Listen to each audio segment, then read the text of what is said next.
I want to teach you how to draw your loved ones for Christmas, even if you don't know how to draw. And I know that things are a little bit hard and you don't have a lot of time to spare. But I also know that a gift like this is a lot better than spending a lot of money. And while I can't remember what I gifted my family last year, I remember that 10 years ago I did portraits for all of them and they are still hanging on their walls. It is only 5 steps and I made it as easy as possible. But before you jump to draw that portrait, you need to sketch it. And that part begins with a secret that artists never tell you. Because we all like to pretend that our process is magical and mysterious, but it is honestly more simple and methodical. See, all artists sketch first, and then when they're done with the sketch, they want to transport that sketch and put it on something bigger so they can finish it. But how do they do it? Well, muralists, all painters, they all do the same.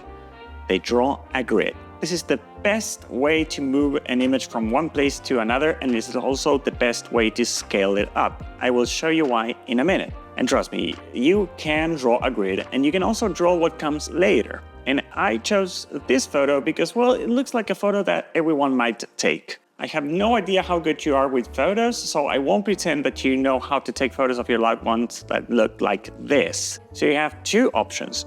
You can print the photo and make a grid on top of it yourself, or you can just go to an artistgrid.pro and make one on a screen. I will link it below so you can choose the type of grid that you want to make. What matters is that the scale is always made of squares, so you can have a good grasp of the proportions.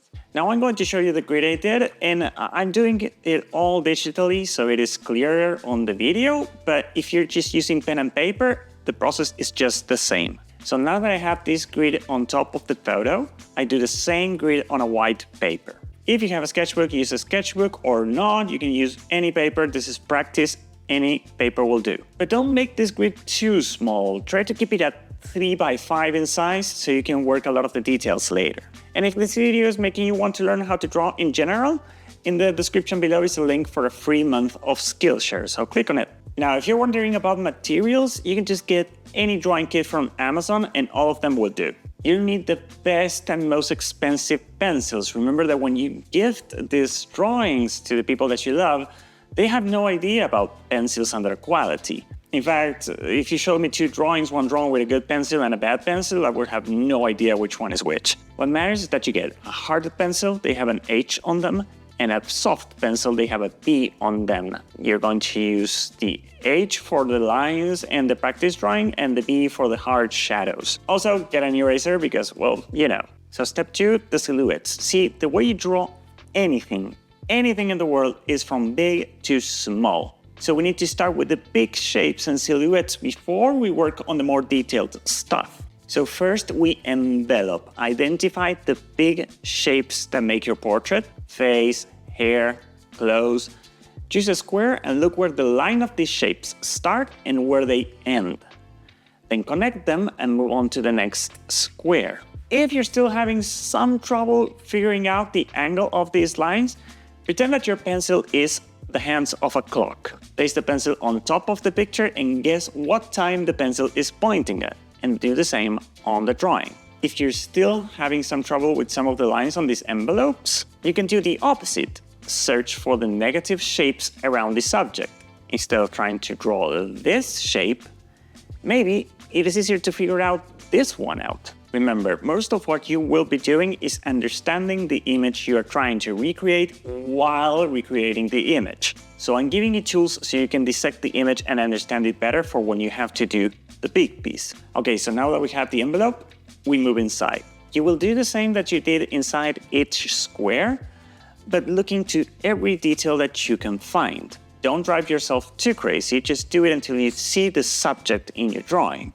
Now, I would recommend that you keep your grid as it is, because having to use your eyes and your hand instead of having to rely on the grid so much will be beneficial to your drawing skills. But if you have a lot of lines and the grid that you're working it doesn't do it for you, draw a smaller grid on the squares that you're having problem with, and that will help you a lot.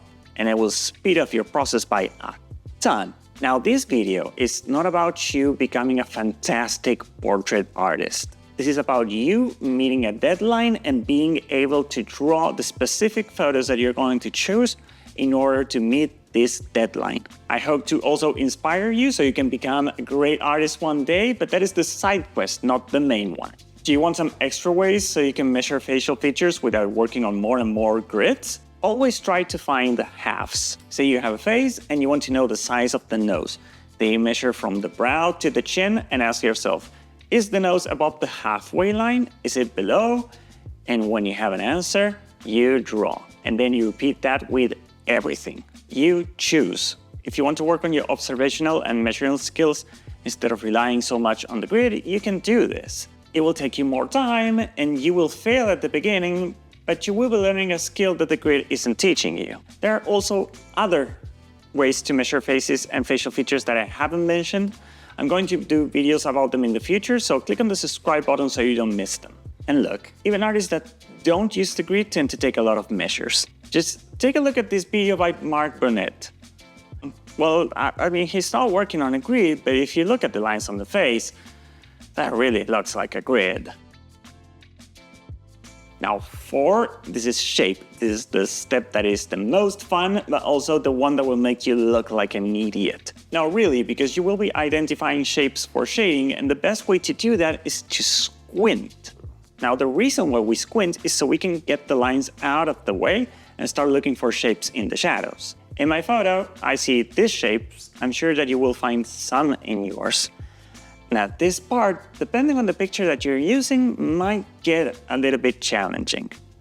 As I said, most examples use photos that have clear lights and shadows, but maybe what you have is an overcast photo and it gets more subtle. But also remember that we are not looking for subtlety here. Stroke the shadow slightly on your page, but remember that you're looking for big, bold shapes. You will find them mostly in the eyes, under the nose, on the neck, you know. But don't name what you see. You're not drawing eyes, you're not drawing noses, you're drawing lines and you're drawing shapes. This is what you need to look for and what you need to find. Trying to think, here's an eye, I should draw an eye, will result on you drawing the symbol of an eye and not the eye of the person that you're drawing. But when shading these shapes, first we're going to pretend that there's only one shade value and make every shade the same darkness. Once we are done with this, we can start looking for other darker shapes inside. And you might think this is hard, except it is not. Actually, this is what is going to happen to you. As you find shapes and shade them a bit, you will find the shapes inside that you were missing, the ones that you didn't do before. You will look at your work and think something's missing, and you will start searching in the photo. And you will always find it. Always. So this is your sketch for the portrait. It won't take you long to go through all of this, I mean longer than this video, but not too long. Try not to question yourself so much and just go for it. This is a sketch. This is the place where we screw up and learn from it. And now what you're going to do is just do this again with the same photo as much as you can without driving yourself crazy. Why? Because you need to get comfortable with the lines and shapes that you find before you jump onto the final piece. And you don't have to do this like 1,000 times. But maybe as you start getting more comfortable, you want to play around a bit. Like what if you used a looser line? What if you used like really strong shadows? What about exaggerating some shapes, like a little bit like a cartoon? I know that if you're watching this video, you probably don't have an artistic voice, but experimenting like this is how you will find it. It what makes the difference between a drawing made by John and a John drawing. Still, I have to warn you. No portrait is made equally, and there's no one style for portraits. You may like one more than the other, but still, I have bad news for you.